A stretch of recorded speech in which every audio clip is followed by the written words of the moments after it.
It took many years with multiple symptoms, multiple doctor's visits to finally get diagnosed. Wound up in the hospital and was tested a false positive for the flu. I remember sitting on the edge of the bed and looking at my mom and my husband saying, I'm going to be back.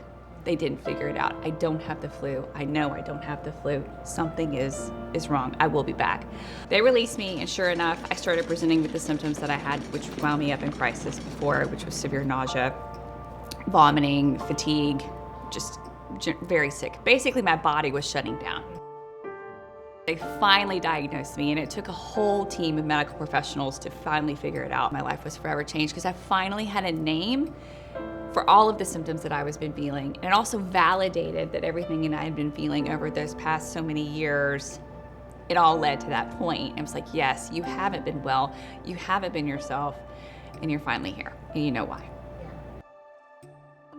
When I was diagnosed, it was a huge question of would I be able to return really to living a full life? You know, I have a disease now that I take medicine to live.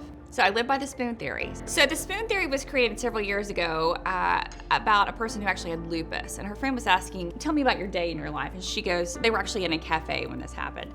And so she went around and she gathered all the spoons off the tables. And she gave her friend the spoons. And she said, okay, you have 20 spoons. I can't remember exactly how many it was.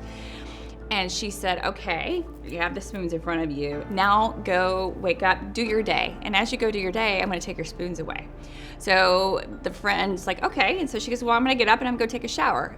And the other one took 5 spoons away. She goes, why are you taking 5 spoons? She goes, because the amount of energy it takes to just shower.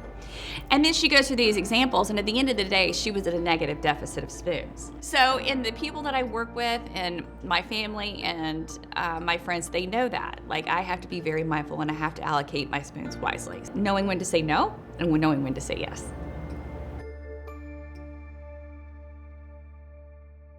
So I always like to tell others that are really questioning and wanting to find out what's happening with them, listen to your gut.